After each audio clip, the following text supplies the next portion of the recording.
నెల 15వ తేదీ నుంచి పాఠశాలలో పునః ప్రారంభం కానున్న నేపథ్యంలో విద్యార్థులకు అందించే మధ్యాహ్న భోజనాన్ని పరిశుభ్రమైన వాతావరణంలో రుచికరంగా వండాలని మండల విద్యాధికారి Prabhudas, complex HM, PM Shri Zilla Parishad బాలికల ఉన్నత పాఠశాల ప్రధానోపాధ్యాయులు పట్నం భూపాల్ మధ్యాహ్న భోజన నిర్వాహకులకు సూచించారు. విద్యార్థుల ఆరోగ్యాన్ని దృష్టిలో ఉంచుకుని మధ్యాహ్న భోజన నిర్వహణలో ప్రత్యేక శ్రద్ధ వహించాలని కోరారు.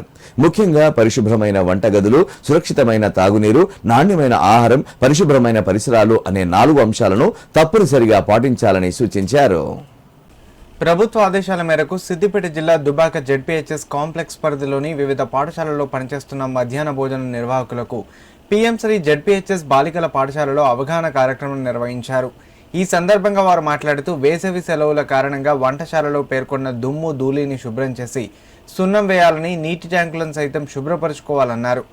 వంట పాత్రలను వేడి నీటితో కడిగి ఎండలో ఆరబెట్టాలని, గతంలో మిగిలిపోయిన బియ్యం, పప్పు, ఉప్పు, కారం వంటి సరుకులను పరిశీలించి పాడైతే వాటిని పారేయాలని సూచించారు.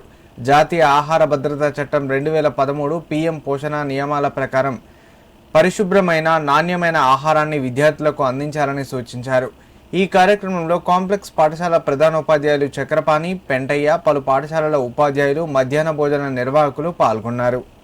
రాష్ట్ర ప్రభుత్వ ఆదేశానుసారం కాంప్లెక్స్ ప్రధానోపాధ్యాయులకు, వంట కార్మికులకు నిన్న జిల్లా స్థాయిలో మధ్యాహ్న భోజన నిర్వహణ మరియు అమలుపై నిన్న అవగాహన సదస్సు జిల్లా స్థాయిలో నిర్వహించడం జరిగింది.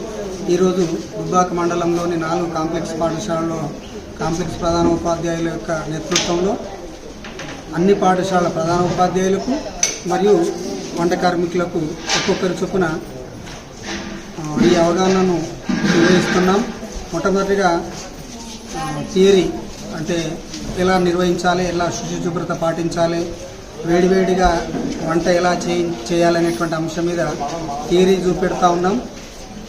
అనంతరము ప్రాక్టికల్స్ చూపెట్టి పిల్లలకు అసౌకర్యం కలగకుండా బడిడి కలిగినటువంటి పిల్లలందరూ మన బడికి వచ్చి అలాగే ప్రభుత్వం అందిస్తున్నటువంటి అన్ని పథకాలను స్వీకరించిన మాదిరిగానే ఇక్కడ కూడా మరి భోజనాన్ని కూడా స్వీకరించి పిల్లల యొక్క శారీరక ఎదుగుదలకు ఈ భోజనం ద్వారా కూడా పౌష్టికారం అందివ్వడం అనేటువంటిది జరుగుతూ ఉంది.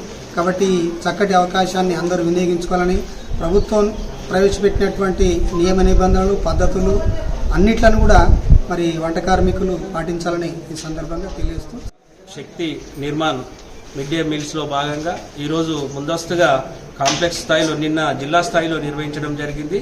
ఒక కాంప్లెక్స్ ప్రధానోపాధ్యాయులు మరియు ఒక సిసిహెచ్ ద్వారా అక్కడ నిర్వహించడం జరిగింది. అక్కడి నుండి ఈరోజు మరి దుబ్బాక బాలికల ఉన్నత పాఠశాలలో ఈరోజు పాఠశాలలో ఉన్నటువంటి అన్ని పాఠశాలలు, ఉన్నత పాఠశాలలు, ప్రైమరీ ప్రాథమిక పాఠశాలలో ఉన్నటువంటి ప్రధానోపాధ్యాయులు, వారి తరపున ఇన్ఛార్జీలు, అలానే వారి యొక్క వంట సిసిహెచ్లు హాజరు కావడం జరిగింది. మరి వారికి అవగాహన కల్పిస్తూ మరి విద్యార్థులకు మధ్యాహ్నం నాణ్యమైన న్యూట్రిషన్తో హైజీనిక్ ఫుడ్ను ఏ విధంగా అందించాలనేటువంటి విషయాలను మరి ఇక్కడ మా రైత మేడం గారు, శ్రీనివాస్ గారు మరియు పరిశీలకులకు ఇచ్చేసినటువంటి ఎంఈఓ సార్ గారు, డీసీబీ సెక్రటరీ, మా పెంటేశ్వర్లు అందరం కూడా మరి వీళ్ళకి అవగాహనను కల్పిస్తూ ఉన్నాము. మరి వారు కూడా రెస్పాండ్ అవుతూ ఎలా వెళ్ళాలి ముందుకు, పిల్లలకు మెనూను చేయడం జరిగింది. ఒక్కొక్క విద్యార్థికి ఎంత వస్తుంది, ఎంత ప్రైజ్ వస్తుంది, అవి ఏ విధంగా అందించాలనేటువంటి చక్కని కార్యక్రమాన్ని ముందస్తుగా నిర్వహించడం జరిగింది. దానిలో భాగంగా ఈరోజు పాఠశాలల్లోనే వంట అందరూ సిసిహెచ్ల ద్వారా మరి వంట నిర్వహణ చేస్తూ వారు ఇక్కడ నేర్చుకున్నటువంటి ఏ విధంగా అయితే వండానో అలానే మళ్ళీ పాఠశాలలకు వెళ్ళి వండే విధంగా వారికి సన్నద్ధత కార్యక్రమాన్ని ఇక్కడ నిర్వర్తిస్తున్నాం.